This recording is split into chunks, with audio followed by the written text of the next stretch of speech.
All right, so now I'm excited to announce the next session and introduce our amazing speaker. Kerrien, who goes by Kay, is the Executive Director of Equity in the Center, EIC in short, a field-wide initiative to influence social sector leaders to shift mindsets, practices, and systems to achieve race equity.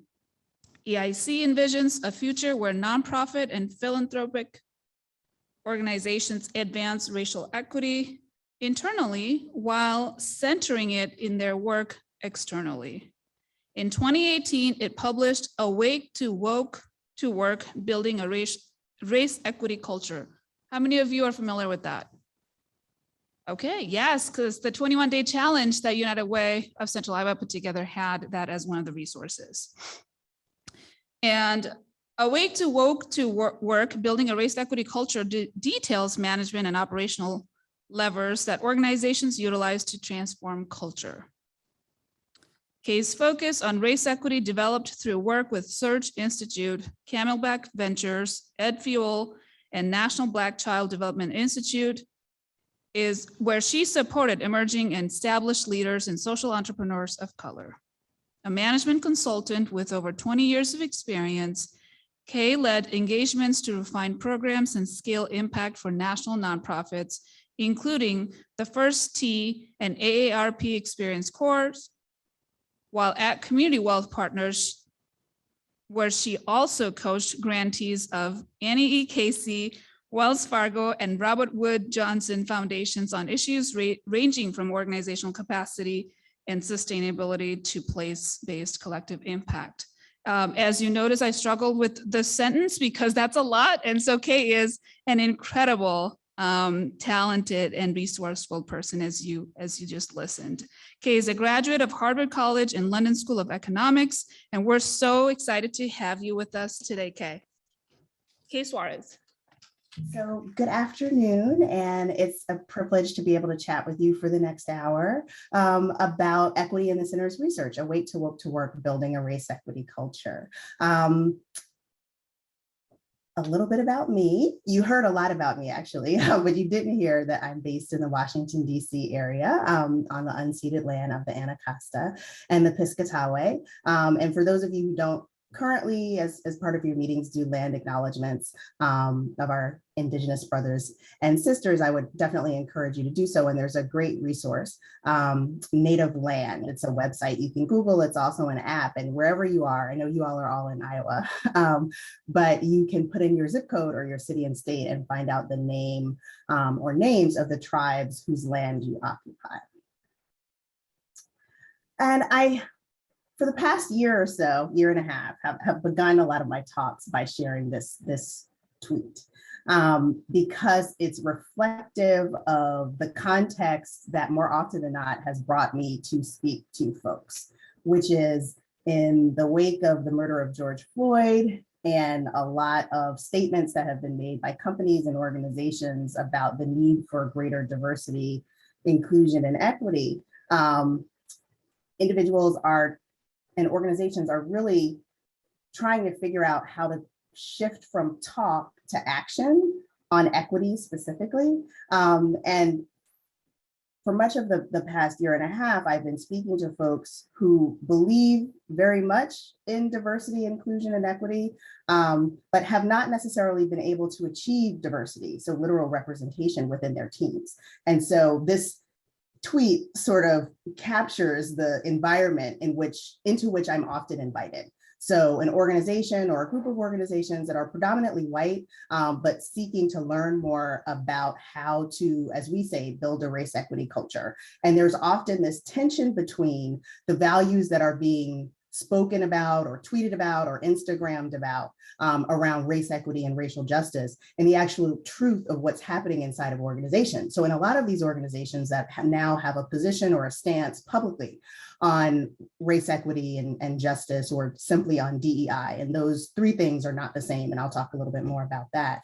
The organizations are often predominantly white, or leadership is predominantly white, and they're trying to figure out how to shift from very little representation of people of color among their team to a more diverse team that centers equity in its policy, practice, process, and culture. So hence Awake to Woke, building a race equity culture. And I'll spend some time today talking a little bit about what that means. So I am not going to share, oh, the poll is up. So for those of you who are joining virtually, I would invite you to respond to the poll questions because it just gives me a sense of who's in the room. And I believe the meeting organizer is also going to drop them into the chat potentially. But for those of you who are there in person, the questions are as follows, and I'd encourage you to write them down, think about them, share them with your neighbor at your table. So what steps has your organization taken to incorporate racial equity into its work? Have you done nothing? Have you just begun having conversations? Have you participated in a few trainings or conferences like this one today, focused on racial equity, or you've started to build your capacity in other ways? Have you made changes to your internal policies, practices, or values to intentionally promote racial equity? Have you stated or adopted racial equity as an integral part of your internal culture, values, practices, and policies? And this just gives me a sense of where folks are. And based on what those of you in the virtual room are saying, the majority of organizations have participated in some trainings focused on racial equity and are beginning to build their capacity. The fewest people have done nothing. Some folks are having conversations, but it looks pretty solidly like most folks have either participated and are starting to talk about race equity and or are beginning to make changes. And relatively few of you have adopted and are advancing racial equity as a core goal of your organization work, which is very, very, very common. People are at the beginning of their journeys in most cases. The other question that I've asked the virtual group, and I'll pose it to those of you who are in the room, is how many years has your organization explicitly prioritized race equity? And it's important to remember that race equity is different than a focus on DEI or diversity.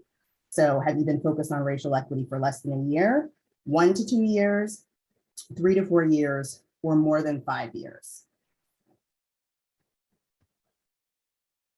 So just something to think about as we start to dive into the conversation. And this is very helpful for me just to get a sense of who is in the room.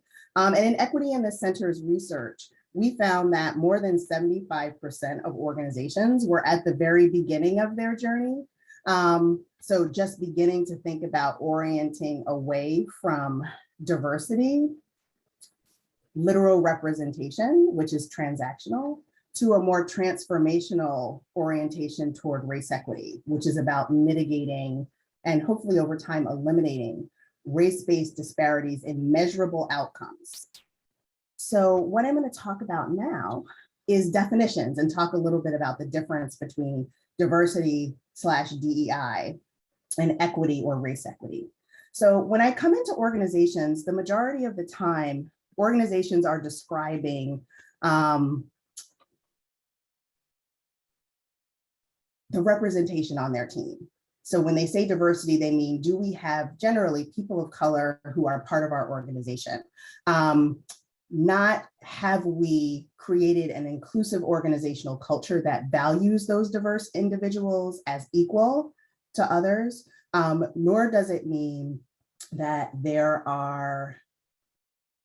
there's been a disaggregation of data around the team or the organization to look at where there are specific disparities and specific policies, practices, processes have been put in place to mitigate or work over time to eliminate specific measurable disparities in representation and compensation and staff engagement or performance. So I'm going to review a few definitions just to sort of orient you to how we think about equity. And I will come back to the comment that an attendee shared about land acknowledgements. I'll come back to that in a moment. So to get started, for the purpose of this talk today, when I say race equity, and this is the definition that Equity in the Center advances, I mean that I, as a Black woman in the United States, would be just as likely as any other American woman to have any number of social outcomes, all of the things that the social sector and the government and the United States and folks that are looking at the well-being of the people who live here track. So health, housing, economics, education. I would be just as likely as any other American woman to have $500 in my checking account, to survive childbirth, to have graduated from high school, to have completed college, to own my own home, to have been born to parents who own their home, to have inherited generational wealth, to have had an interaction with the criminal justice system. And as it exists now in America, race is the biggest driver of disparities in social outcomes. So the color of my skin, so to speak, as the Aspen Institute says, has a pretty big impact on the course of my life, on the outcomes that will happen. If that were not the case, if I would be just as likely as any other woman in America to have any of the outcomes that I mentioned, that would be race equity. So I wouldn't be more likely to have something happen to me, likely a negative outcome potentially, as another American woman. When you look at the inside of organizations, which is what Equity in the Center focuses on, and you think about race equity, what we mean by that is that I, as a staff person in an organization, as a Black woman, would be just as likely to be the receptionist that you see at the front desk as the CEO that you see in the corner office, or the board chair, or a member of the board, or a senior leader, or a middle manager for that matter. I would be no more likely than any other staff person of any racial background or ethnicity to hold a senior versus a junior position. And when you look at the data that's out there currently, particularly at the data that's been put out by an organization called Building Movement Project in their Race to Lead series of reports, folks of color are more likely to be clustered in junior and in some cases mid-level positions. So that's not race equity inside of an organization. Those are inequities. So I just start with that so you get a sense of what it is that Equity in the Center is encouraging organizations to work toward in society generally, and then inside of their organization. When we talk about race equity, we're being race explicit, not race exclusive. So when we say race equity, or I say race equity, it doesn't mean to the diminishment of all other identities, that because we're centering race, we're ignoring gender or sexual orientation or ability. A racial equity process, building a race equity culture, when it's done well, is necessarily intersectional. We all hold manifold, multiple identities. Some of them are dominant and some of them are subordinate. Race and gender, for example, are frequently dominant in an individual's experience. But the reason that we center race in a discussion of equity in society or in organizations is because I said before, race is the biggest driver of disparities. And we center race because it's a data-based approach to doing work on equity. Furthermore, when you disaggregate your data inside of an organization, so if you, for example, take all of your data on staff composition, so literally who works there, compensation, how much folks are paid, staff engagement, how do they rate their experience of working there, performance evaluation scores, investment of professional development dollars, distribution of individuals from the board level to the most junior or volunteer level. If you take all of those data points and you disaggregate by race and other identities, gender, sexual orientation, ability, you'll see the intersectionality, and where, for example, when we look at society at large and we also look at organizations specifically, Black trans women have the most negative outcomes. They're most likely to be killed. They're most likely to be unemployed. So just because we're taking a race equity approach doesn't mean that we're ignoring other identities. The other thing, or the other definition I like to touch upon, is race equity lens. Many organizations are saying that they're applying an equity lens or that they're seeking to apply an equity lens. When we encourage organizations to apply a race equity lens, what we're encouraging them to do is to pause at every inflection point in their work.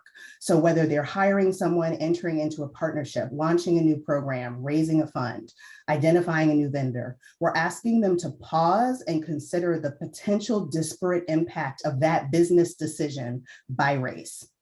Much of our work with Equity in the Center focuses on social sector organizations, many of whom run programs. And so one of the most common examples to illustrate the need for a race equity lens comes from launching programs. Lots of organizations will launch programs for quote unquote vulnerable individuals in the community. Many of those folks are disproportionately Black and brown.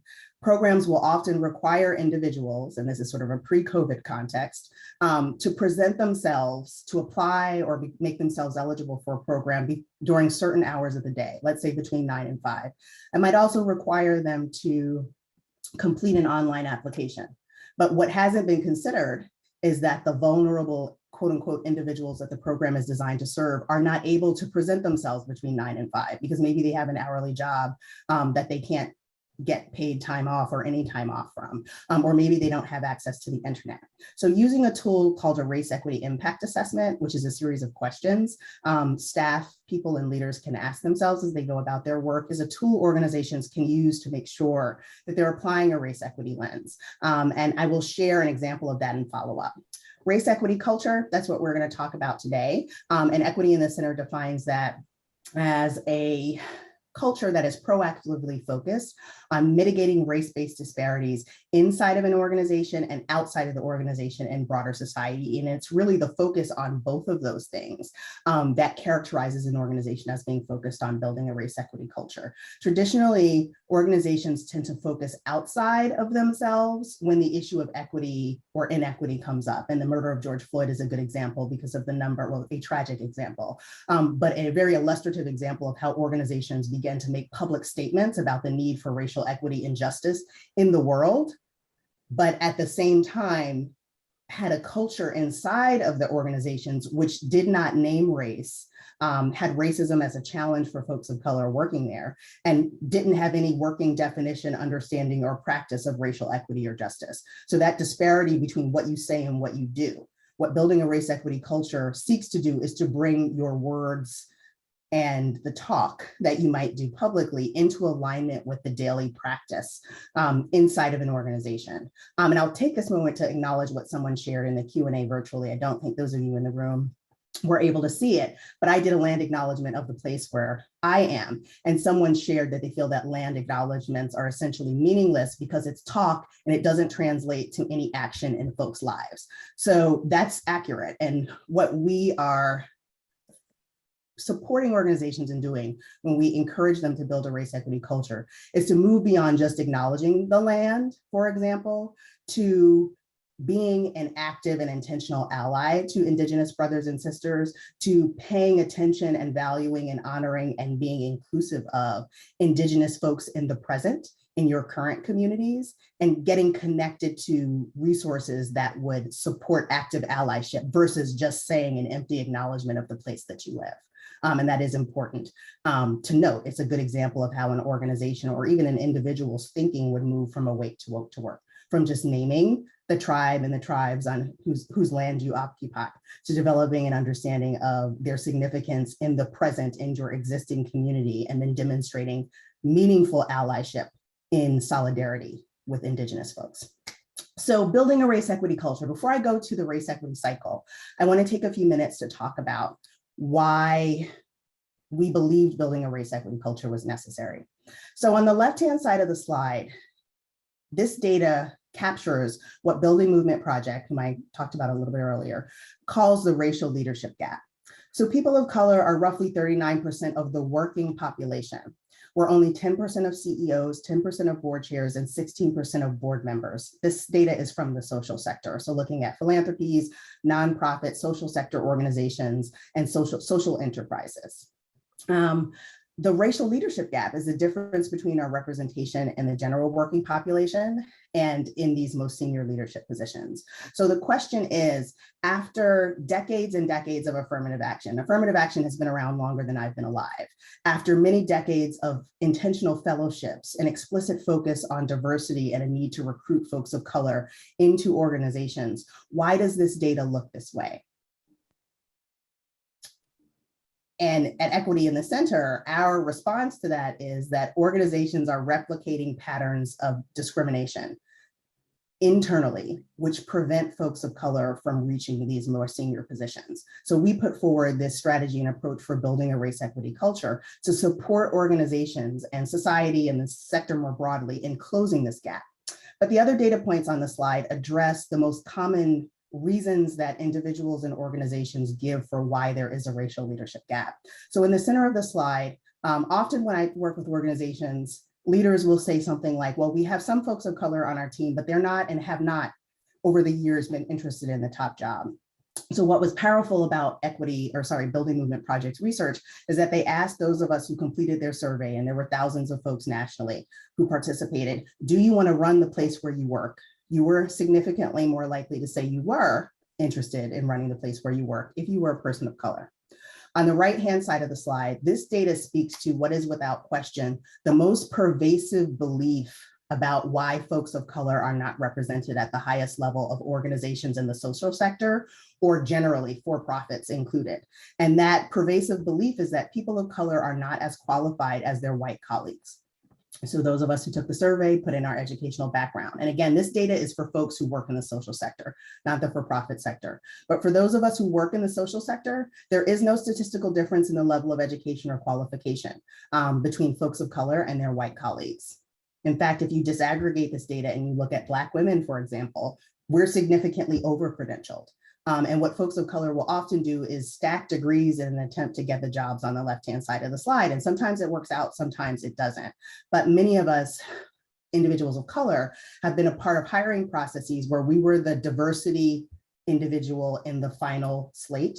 And we lost out to colleagues who were white, but had fewer degrees and less experience than we did. And that is not an uncommon experience. So I would refer you all and encourage you to read Building Movement Project's Race to Lead report, because it gives a really robust data set that talks about the racial leadership gap and how racism and racial disparities play out inside of organizations. So we're putting forward this approach to building a race equity culture as a way to close this gap, to close the racial leadership gap.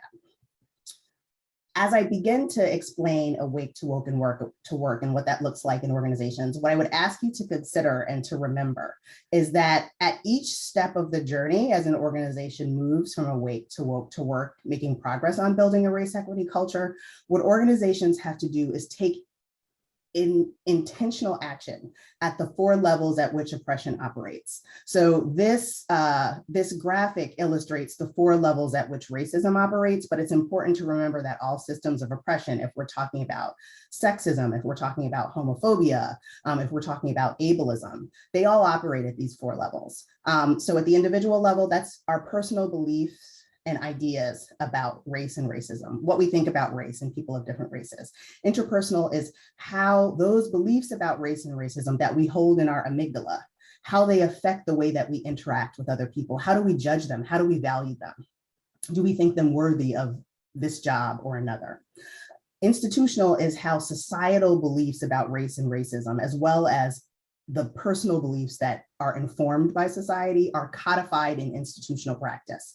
The most common example of institutional racism or institutional discrimination is the requirement that individuals have a college degree in order to work there, and there are huge disparities around race in terms of college degrees. And then structural is how all of these levels work together to structurally advantage some people and disadvantage others.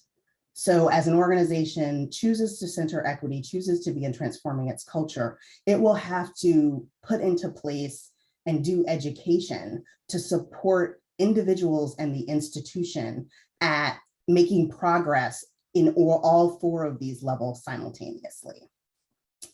So this is the race equity cycle. When we started this research, this was a line that went from diversity to inclusion to equity.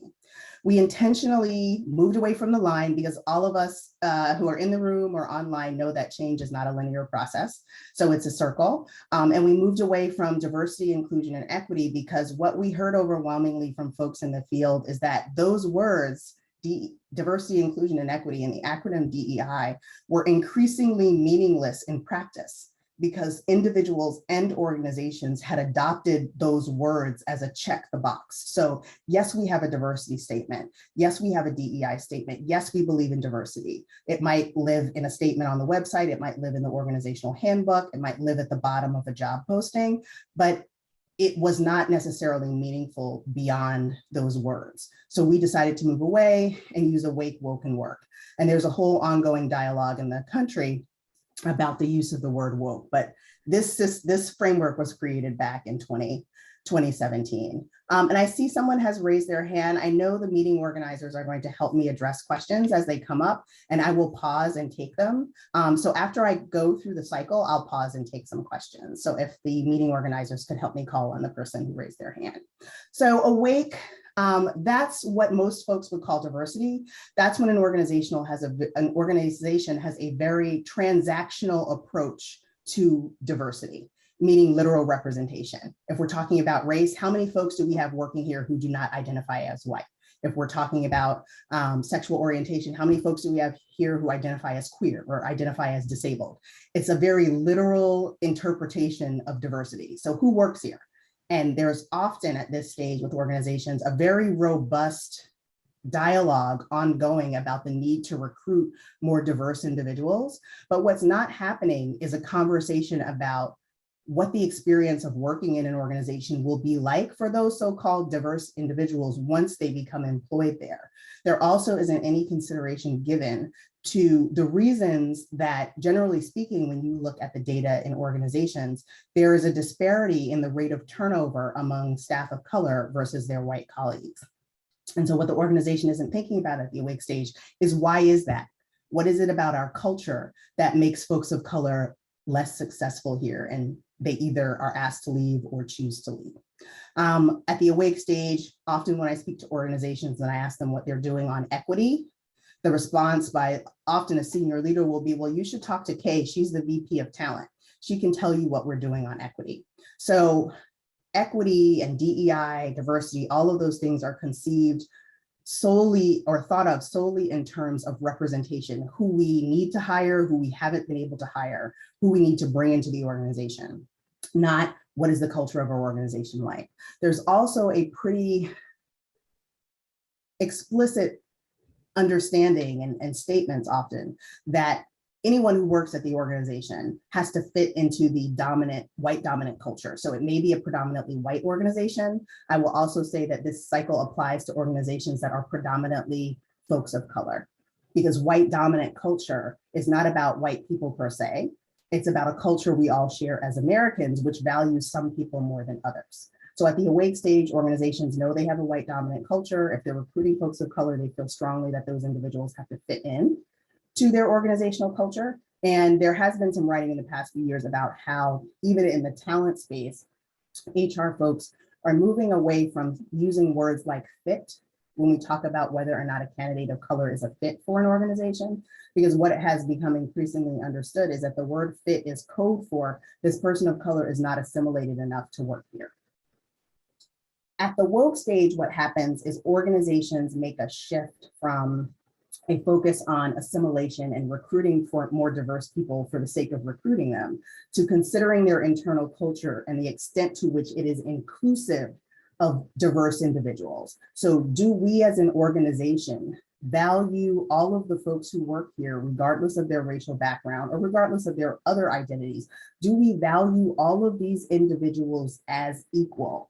Not do we treat them the same, but do we believe that all of these individuals have the same inherent value as humans, and do we treat them that way? So often at the woke stage, what organizations will begin to do is name the existence of white dominant culture, talk about the fact that DEI and equity work is about more than representation, and start to focus on shifting their internal culture. Here is where you'll often see organizations begin to have affinity groups, so folks of different backgrounds can talk about their lived experience outside of work and at work. Another thing that you'll see is, in terms of the discussion of white dominant culture or white supremacy culture, an acknowledgement that it is not the responsibility of people of color to educate their white colleagues about race and racism, what it means, how it operates, how it plays out in the organization, how it plays out in broader society, but that the responsibility for holding space for those discussions belongs to the entire organization. And that if we're talking about a system of white dominant culture, which values white folks above all others, and that essentially is what white dominant culture and what many people call white supremacy culture is. It's about valuing some people, some bodies, some lives, some ideas, some leadership, some arts over that of all other people. And white dominant culture is tied to something called the hierarchy of human value, which was advanced by a man named Blumenbach back around the dawn of the transatlantic slave trade, which literally put us all on a pyramid and valued us by the color of our skin. So white folks are at the top, Black folks are at the bottom, and other people of color are stacked intermittently between those two based on their perceived proximity to whiteness. And that's tied to the myth of the model minority. It's also closely related to the invisibilization of Native and Indigenous folks. When we often talk about race, we only talk about Black or white as if these are the only two races that exist or matter, so to speak. And I have had some folks of color who are not Black say to me, well, I know we're talking about Black and white. And when we're talking about white dominant culture or white supremacy culture, we're not talking about just Black and white. We're talking about a system of beliefs that values white people above all others. So at the woke stage, what an organization does is take the responsibility for learning about that system, for talking about how race and microaggressions, for example, occur within their organization. That responsibility is shared by all folks, and white folks have a particular role in dismantling a system that preferences them. And that's a conversation that starts to happen at the woke stage. Organizations will stay in the woke stage for up to 10 years. We found organizations stayed in awake or woke for at least 3 to 5 years, often up to 10. 10 is the longest, woke is the longest phase because it's the phase where an organization essentially transforms all of its policy, practice, culture to center equity, and that takes years. So by the time an organization gets to the work phase, it has built and is sustaining a race equity culture. And this is where you would have over time seen race-based disparities in outcomes. If we're looking at compensation, composition, staff engagement, staff performance ratings, you would see the gaps, the race-based disparities in those outcomes have closed or been eliminated over time. And this is where if an organization is tweeting a Black square in support of Black lives, if they're making a public statement about the crisis at the border, about the repeal of DACA, the values that they are tweeting about, the words that they're using actually match the values that are held at the center of their organizational culture and are being practiced every day. So that's what Awake, Woke, and Work looks like. The levers that are around the outside of the cog, those are the 7 clusters of best practices where we found organizations were able to apply some specific actions and steps to move through the cycle from awake to woke to work. So the 7 levers are not mutually exclusive. If you work on senior leaders, you're also working on organizational culture. You're also working on board of directors. This was a way to organize the information. We found most organizations begin their work with organizational culture because that's the umbrella under which everything happens. They often also focus on senior leaders or board of directors first before thinking about other levers. But again, they're all interrelated and not mutually exclusive. So I'll pause now, and if the organizers could help me call on the person who raised their hand or address any other questions in the chat.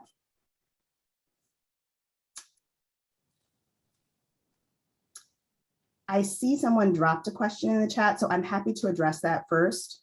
If the organizers want to help me come back to the individual who raised their hand some time ago. So someone dropped into the chat, what advice would you give to a person of color who works in an organization that does not in practice believe in or support DEI? Thanks for that question. I would say first that it is not that individual's responsibility to convince the organization to believe in or support DEI.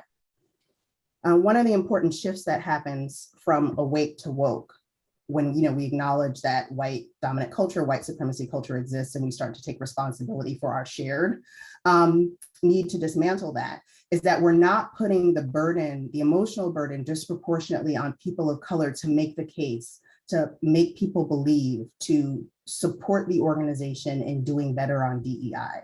Because ultimately, it is not the responsibility of individuals who are marginalized or oppressed by a system to dismantle the system. That's the responsibility of the individuals who are advantaged or privileged within that system. So for example, if we were talking about misogyny or sexism, no one would say, and everyone would agree, that it's not the responsibility of women to educate men about how they should be less misogynistic or less sexist, and to do trainings and lead committees to help the men in their organization understand how not to treat women as sexual objects, for example.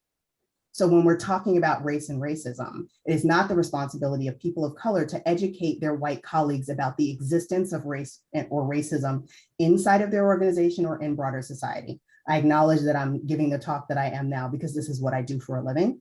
But I have also, as a person of color inside of an organization, set a boundary and told my CEO that I would not educate my colleagues. I would not lead this work because it was not my job. And folks of color are often put in a position where they do uncompensated labor for organizations, leading task forces, making the case to boards, making the case to senior leaders, sharing their racialized trauma to help their colleagues understand why building a race equity culture is something that they should do. So I would say first and foremost that it is not your responsibility. And I would hope that you're in an organization where you are not on the receiving end of many microaggressions, but that overwhelmingly it's not your responsibility, and where possible to support your colleagues in connecting to trainings and learning opportunities like this one so that they can advance in their learning journey. It's not your responsibility to help your white colleagues or POC colleagues for that matter develop a better understanding of race and racism at your personal expense. So thank you for the question. So someone just asked a question about examples of policies and practices. So I will get to those in a moment. There was a raised hand, so I want to make sure that I address that if possible before I start to talk a little bit about policies and practices. But I'll keep going if the organizers aren't able to locate that person who raised their hand. All right, so I shared in the previous slide, that was a timeline that I'll come back to. Because someone asked in the chat about specific policies and practices, I want to go through these next 3 slides. So I would encourage all of you to go to our website and download the publication. So I'm going to very quickly go through some of the actions, some of the characteristics that demonstrate how organizations move from talk to action, so to speak. But the paper has 7 matrices, 1 for each lever, that has many action steps and characteristics for awake, woken work for each of the 7 levers. And so that really is the best resource. But I'm going to start now by going through awake, woken work here. So I'm using organizational culture because it's the lever that is essentially the umbrella under which everything else happens. And some of what you'll see here will align to what I said on the slide where I went through the cog. So as you move from awake to woke to work, essentially what you see is a deepening of policy and practice that centers equity. So at the awake stage, folks, as I said before, are aware that a white dominant or a predominantly white workplace exists, but they expect folks to adhere to dominant organizational norms. If you're a person of color, assimilate to the majority culture. There may be an organizational commitment to DEI shared as part of the onboarding process, and that's it. You may never hear about it again. You may never hear race or racism discussed in the office. I certainly have workplaces like that where race was, quote, not an issue because people didn't, quote, see color. So it was never mentioned, even if we were doing work that focused on communities that were disproportionately Black, brown, or of color. In terms of data, as I said, there would be this really explicit focus and many policies about recruiting folks of color. So you might see partnerships with affinity professional organizations or affinity universities to push job postings to those folks. But there would be no consideration of the retention and the disparities in retention between folks of color and their white colleagues once they became employed at the organization. So as an organization proceeds through woke and starts to deepen their practice, you'll see when we look at the organization's personal beliefs and behaviors. So the personal beliefs and behaviors demonstrated by the people who work there. They're compelled to discuss racially charged events as they occur without, to one of the questions that was dropped in the chat, placing undue burden on folks of color to lead those conversations, to share their racialized trauma, or to push for the need to talk about what happened or to defend their communities. When you look at policies and processes at the woke stage, participation in race equity work is reflected from the top of the organization at the level of the board to the most junior level or the volunteer level, meaning that ultimately everyone's job description who works at your organization, their job description should shift to include some roles and responsibilities that speak specifically to the operationalization of equity within the scope of their role. So often what you'll see in organizations is job descriptions will shift, annual performance goals will shift to align to some goals around race equity, which roll up to a department, division, enterprise level race equity action plan. And that's how you help to thread accountability for the work through institutional systems. When you think about data at the woke stage, an organization would have a long-term strategic plan, a race equity action plan, as I just said, that outlines the steps they're going to take on a timeline to build a race equity culture. But importantly, it's not just having the plan, it's having an understanding at the organizational level and among leaders of the depth of transformation that is required to shift fully from talk to lived practice and action. At the work stage, organizations foster a positive environment where folks can raise race-related concerns without retribution. That's definitely happened to me as an employee. It happens to organizations at the awake and woke stage, where individuals will raise a race-related issue, will say that they've experienced or observed discrimination, or say that they feel the organization is replicating patterns of structural racism in their work, and they've been penalized for it, either immediately in the meeting or it will show up months later in their performance evaluation. If an organization has built and is sustaining a race equity culture, an organization would want its staff to flag when it observes instances of discrimination or racism or potential racism or discrimination, because what the organization is cultivating is a vigilance around ensuring that we're centering equity in daily practice. So if I say, hey team, I think that we went about launching this initiative in a way that marginalized unintentionally a certain set of folks, that would be a feather in my cap, so to speak. I would not be rocking the boat and making people uncomfortable. That's a conversation the organization would want to have. For policies and procedures, accountability would be threaded, as I said before, from job descriptions to annual performance plans up to an enterprise level race equity action plan. And an example of how that action plan can generate progress over time is that if you look at annual staff engagement surveys, generally there are significant disparities in staff engagement by race. So if an organization is at the work stage, it would have been working for some years on this, it should be able to look back at its staff engagement data and see the disparities, the race-based disparities in staff engagement have been narrowed, mitigated, or eliminated over time. So I will stop here and ask if there are any questions for the organizers that are in the room. I don't know if you want to take questions from folks who are there in person.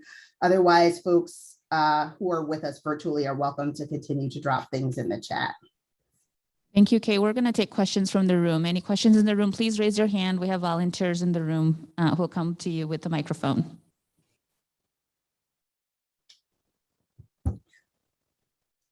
While the volunteers are looking for someone, I'll put this slide back up.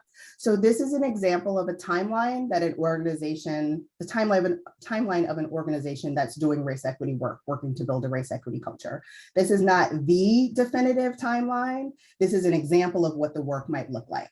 So actions you might take in 6 to 12 months, 1 to 3 years, and 3 or more years. Folks often ask for this just as a way to get their arms around what folks do within a certain period of time. So hopefully it's helpful. Are there any questions from the room? I'll just pause and wait for someone to speak up. There's a question. Sure. Hi, how have you dealt with having to work harder or be more polished as a professional or have more accolades and education than your white counterparts, and how have you dealt with that? And have you been able to transform that thinking in your job? Thank you for that question. I'm going to answer that in 2 parts, because some of that is about transforming my own thinking about myself, and some of that is about choosing where I work. And I realize the latter is a privilege. So for the first thing is I do this work largely because over years, I came to develop a more deep understanding of the privilege that I had economically and how that played out for me as a Black person who has degrees from Harvard College and London School of Economics, schools that I chose to attend to address the issue that you're highlighting. So I chose schools that would make my white hiring managers feel comfortable with me as a Black person. That is a value system that devalues me as a Black person. And so I've had to come to terms with that and accept that I have to be and do at whatever my usual level of excellence and competency is, and not constantly be caught up in trying to speak properly, dress a certain way, have a certain deportment, carry myself in such a way that makes white people comfortable. And it took me years to let go of that, and I still struggle with it.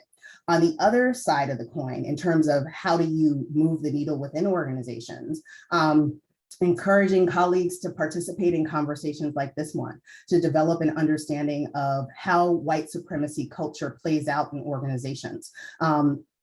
For those who are attending virtually, an article was dropped into the chat. It's Tama Open's Characteristics of White Supremacy Culture in Organizations. So this is not your responsibility as a person of color. I'm assuming this question comes from an individual as a person of color to lead this conversation or push this conversation in your organization. But where I have seen the dial move on releasing the higher standards for Black and Brown and other people of color is when they begin to have a conversation and develop an understanding of requiring people of color to be 2, 3, 4 times more excellent than their white colleagues is a reflection of structural racism, is a literal microaggression, is a reflection of how we as people who are Black and Brown and of color are valued less and have to prove ourselves more than our white colleagues. Because I actually have to have a Harvard degree, this is a running joke, in order for some people to think that I can read, that I can hold a job, that I can be a leader. And so I hope I'm answering your question as well as I can, or to your satisfaction. But the first part is about shifting how we think about ourselves as people of color. And I think the second is making sure organizations have access to opportunities where they can start to think about how their practice replicates patterns of oppression. So if you make a Black staff person jump through 17 hoops to get a promotion, when their white colleague didn't have to jump through any because the organization believes inherently in their capacity and potential to lead, that's something they need to think about. And the more the organization thinks about that, the easier it will be for folks of color to just be themselves and not have to jump through hoops and change the way they speak and dress. And there are literally folks of color, for those of you who don't know, who shift the way they dress, the way that they speak, the way they carry themselves to get and keep their jobs. And in terms of standards of professionalism, white dominant culture broadly aligns to those. So often I'll talk about assimilation with the back of the envelope definition of professionalism as whatever advice you've given or received before going into a job interview. So we've all told kids, mentors, colleagues, speak this way, dress this way, do this to get the job, to render yourself presented as professionally as possible so that you can get the job. And that those standards towards which we coach people, those generally align to the characteristics of white dominant culture. So that's not an easy question. I hope I gave you some answers that were helpful. Are there any other questions in the room? We're checking. Any other questions in the room? We do have one question in the chat that we'll go to. I want to ask a question. I'm Sanjita. Kay, my question is, what would your advice be for organizations? The vernacular, the terminologies, the focus on DEI work keeps shifting. Long time ago, it used to be DNI, DNI, DNI. And now, since last year, I would say the focus on E has started. It's still a big D and a very small I and a very even more smaller E. For organizations who are feeling overwhelmed with this work, we've not even scratched the surface of diversity and inclusion. How can we do equity work? What would your advice be? Is it going to be a step-by-step process? Do we need to go parallel? What are the pros and cons of doing something like that? So I think it's work that you have to do concurrently. Like you kind of have to have the conversation and do the work on all fronts, kind of similar to the graphic I shared where you're doing work at the 4 levels at which racism operates. So I try to make progress on like what you're saying, Sanjita, by rooting the conversation about building a race equity culture in a definition of equity. Diversity is transactional. It's literally counting, when you're talking about race, the number of people who work at a certain organization who are not white. That is a transactional, superficial approach to work that requires a transformational approach. So if you think about the slide that illustrated the racial leadership gap, a diversity approach, an approach of counting Black and Brown and other folks of color, and thinking and not thinking beyond the need just to hire some folks of color, that got us to that racial leadership gap. It is well-intentioned, but insufficient to achieve progress on equity. And by progress on equity, I mean the measurable diminishment of race-based inequities and outcomes. Diversity, literal diversity, hiring more folks of color at your organization will not yield equity in your organization. It will not even necessarily yield inclusion, to your point, Sanjita. Inclusion is about transforming your organizational culture to value all of the diverse individuals equally, as equal, not giving them the same thing. It means transforming your culture so that you're not using that pyramid of human value to value people and to give them opportunities for advancement as a result in line with that pyramid. But if you are just taking a diversity/DEI approach and thinking solely about let's get some more folks of color to work here, you're not working on inclusion. You will not make progress on equity, full stop. Without inclusion, you can never get to measurable equity, which is the elimination of identity-based disparities in outcomes. You will also never get there if you don't collect the identity data from your staff, which allows you to identify the disparities in composition, compensation, engagement, performance, professional investment of professional development dollars, distribution of individuals from the top to the bottom of the organization. Diversity is insufficient to achieve equity.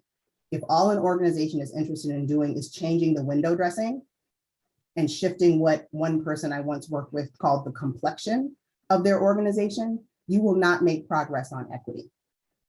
So perhaps some organizations will just say that we're really only interested in hiring folks of color, not making them feel equally valued as members of this team, not making them promoted or retained at equal rates. So that question requires a longer answer, but that's sort of the short version that I'll give. There are a couple of other questions in the chat that I'll try to address quickly. Sanjita, is that okay? Yes, Missy can go ahead with the chat question, please. So we have a question in the Q&A. Are we seeing DEI as a new flavor that is now being given attention just because many, oh, it just disappeared. Okay, I'm gonna read a chat. I did read that question. I can address it in as much as I remember it. Okay. 18 months after the murder of George Floyd, I'm increasingly being asked when we're going to move on. After 18 long months of talking about race and race equity and racial justice within the context of a 500-year timeline of colonization and structural oppression on this land. So we don't need to move on from talking about race and racism, because until the day when we pull all social outcomes data, until the day when we pull all internal staff data and we find no race-based disparities, do we need to stop talking about and centering race in an intersectional discussion of equity. Being race explicit does not mean you're being race exclusive. This is not a passing fad. For folks of color, the last 18 months have not been a revelation. We are aware of the significance of race and racism in our daily life. I've been thinking about how to keep my Black son from being shot by the police since he was an infant. So this is not new for us. The folks who overwhelmingly want to move on do not look like me because they have the privilege to move on and not think about this. We should not fall back from our focus on centering race explicitly, not exclusively, until there is an absence of race-based disparities in social outcomes, in organizational outcomes, and in society, full stop. If you wish to move on, it's likely because you have a significant measure of privilege, which doesn't mean that we shouldn't talk about the compulsion to want to move on and not stay in a very difficult place. But that request to move on comes from a place of privilege. To the questions in the chat, do we want to go to those? We have one from the audience too. So being from Iowa, I have the privilege of often being the only person of color, like in a group, on a team, in a class, in a leadership development, where when we talk about diversity and inclusion, it's like, hey, Kiera, what's the answer? Like, what's it like to be Black here? What do you think we should do? And I will often just disengage because I feel like I shouldn't speak for the race. Like, go find somebody else Black and ask them, like, go make a friend. Like, I just work with you. I'm not here to tell you like how I feel or any of those things because it's not safe. Mm-hmm. So what advice do you have? Like, for me, I want to, I guess, help my colleagues in some situations, but I don't speak for the race. Like, go do some research. Like, I'm not the one. Yeah. Yes, you are not the one, and you shouldn't be the one. So I think you give the right answer. There's a sort of a running joke among race equity practitioners when this question comes up, and I've been in your position as a Black team member and in, as the only or one of a couple.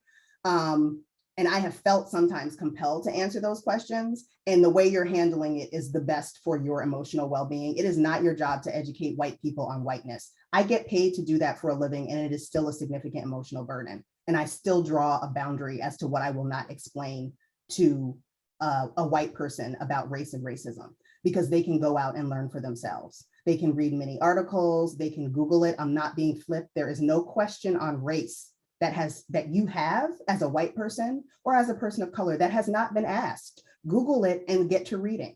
So what I would advise you to do is keep answering the question as you do. Advise them to do their research. You can refer them to our paper, which talks about how race and racism can be mitigated in organizations. You can direct them to Tama Okun's article. But to be quite frank, you don't have to direct them anywhere. You can simply refuse to answer the question, because it is not your job to explain to white people whiteness, race and racism in American society, or to help them understand or process their own privilege. That is not your job. It literally makes no sense to have individuals who are underrepresented or marginalized or oppressed by a system bear the responsibility of explaining that system to the people who are privileged by it.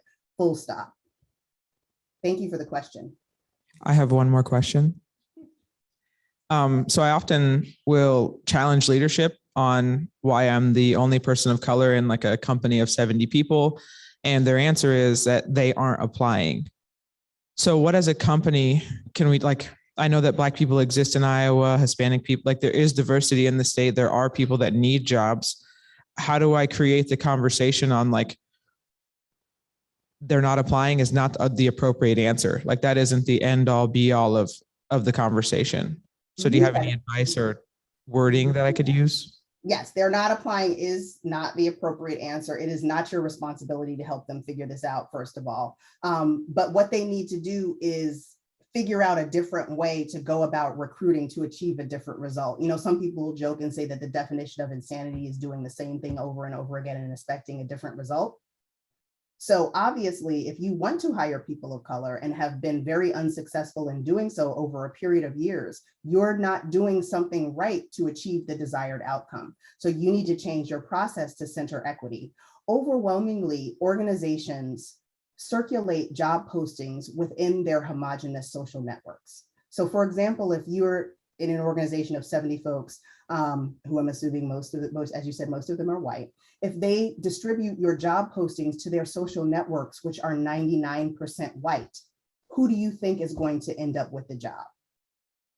So they would need to change their process to center equity and to ensure that their job postings are being distributed through the social networks that have the candidates of color that they wish to hire, and not just sending the jobs to the people they went to school with, who live in their neighborhood, who are members of their clubs, who are part of their homogenous social networks. So there's a wealth of data out there on how the lack of diverse candidates is tied to homogenous social networks. So I would direct them to do some research on that and to engage a consultant who could help them develop, even in the Midwest, which I know in certain parts of the Midwest, there is far less diversity than, say, where I live in the DC metropolitan area. It is possible. You need a better process. So advise them to hire someone to help them create a process to center equity, but mainly they need to get out of their homogenous social networks. Thank you. I know we're running late. I can keep going for another few minutes to address the questions in the chat, if that's what you'd like to do. Sorry, Kay, I come bearing not so great news that we actually do need to wrap up. And this is the reality of this work, right? This conversation, that there's never really enough time. Apologies for cutting this kind of short, what it feels like it's being cut short, but thank you so much, Kay, for I don't know if you can hear me, but to the person who asked the question about hiring folks of color means lowering the bar, direct the people to the Race to Lead report, to Building Movement Project's Race to Lead report. Okay, yes. you do not have to lower the bar or assume that that's what's needed. That's what the question is. Yes. And so for the person who said that, when an individual says that, I would encourage you to invite them to reflect on the racism that is reflected in the words that they just said, to whatever extent you feel comfortable. But if you believe that hiring people of color means lowering the bar, then you believe that people of color are of less value than white people. And the data shows that we are not less educated, we are not less qualified, but it's that pervasive belief that we are not as good as white people that leads to us not getting the jobs. If you think that hiring people of color means lowering the bar, then you believe in the lesser value of people of color. So I'll stop there, but thank you very much for giving me a few extra moments.